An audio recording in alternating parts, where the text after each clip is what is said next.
মহান আল্লাহ কেন রমজানুল মোবারকের রোজা মুসলমানদের ওপর ফরজ করেছেন?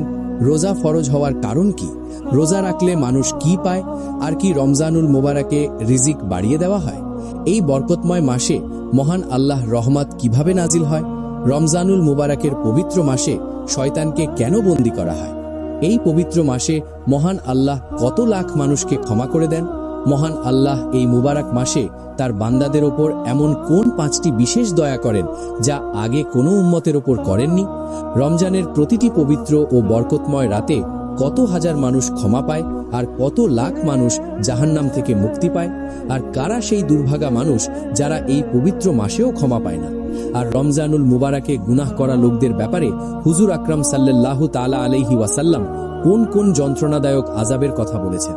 প্রিয় বন্ধুরা, এই সব প্রশ্নের উত্তর কুরআন ও হাদিসের আলোকে আজকের এই ভিডিওতে আমরা আপনাদের জানাবো। তাই অনুরোধ, এই ভিডিওটি সম্পূর্ণ দেখুন এবং ভিডিওতে একটি লাইক দিন, কারণ লাইক করলে এই ভিডিও 4 দিকে পৌঁছে যায়। প্রিয় বন্ধুরা, মাহে রমজানুল মুবারকের 4টি নাম আছে: মাহে রমজান, মাহে সাবার, মাহে মুয়াসা এবং মাহে উসাআতে রিজা।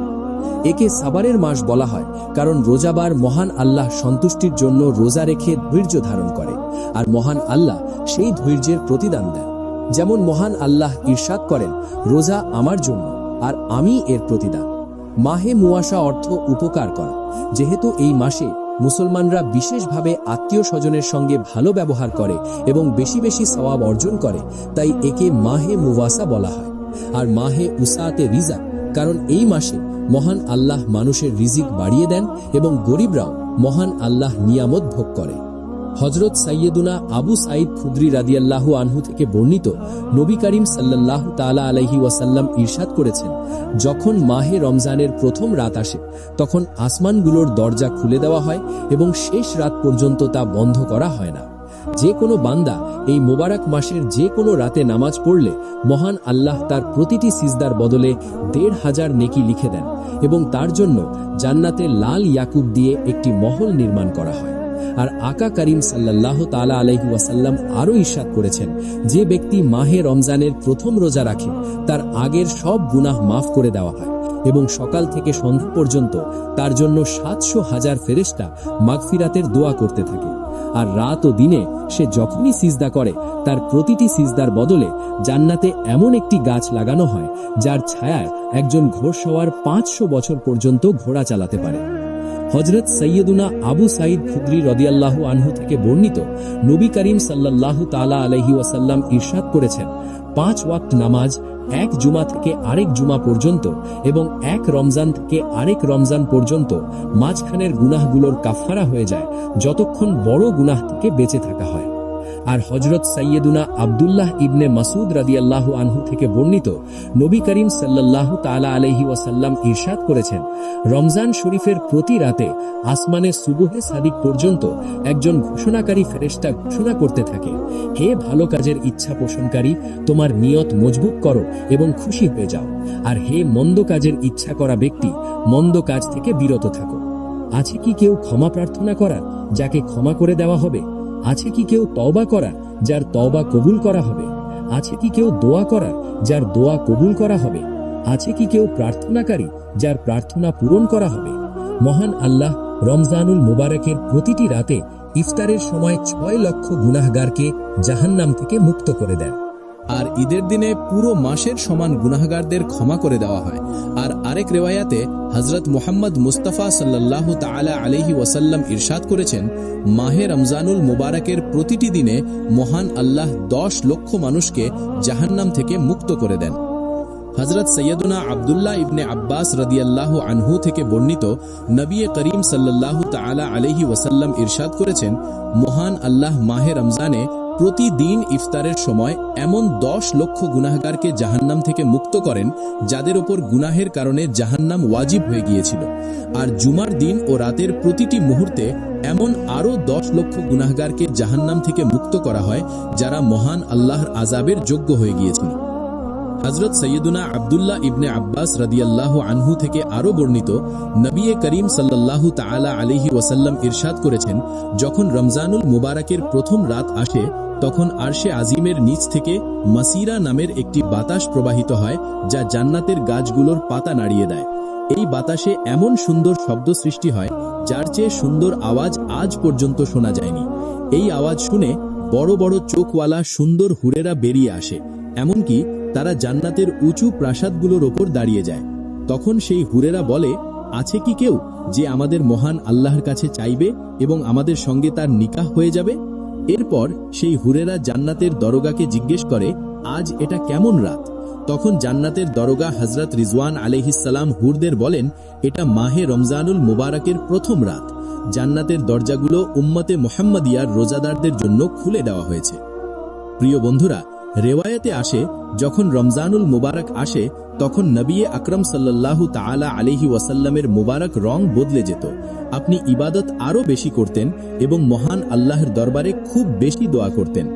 হযরত সৈয়দুনা আবু হুরায়রা রাদিয়াল্লাহু আনহু বলেন, নবী আকরাম সাল্লাল্লাহু তাআলা আলাইহি ওয়াসাল্লাম ইরশাদ করেছেন, যখন রমজান আসে তখন জান্নাতের দরজাগুলো খুলে দেওয়া হয়, দোজখের দরজাগুলো বন্ধ করে দেওয়া হয় এবং শয়তানকে শিকনে বেঁধে ফেলা হয়।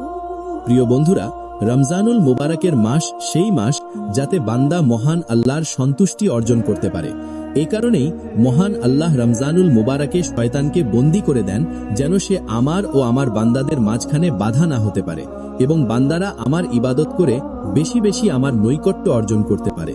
কিন্তু দুর্ভাগা তারা যারা এই পবিত্র মাসেও নিজেদের খায়েশের পেছনে লেগে থাকে, মহান আল্লাহর সন্তুষ্টির কাজ ছেড়ে দেয় এবং এই মুবারক মাসটাকেও গুনাহের মধ্যে কাটিয়ে দেয়। যখন মহান আল্লাহ এই পাক মাসে শয়তানকেও বন্দী করে দেন, তবুও মানুষ গুনাহে ডুবে থাকে।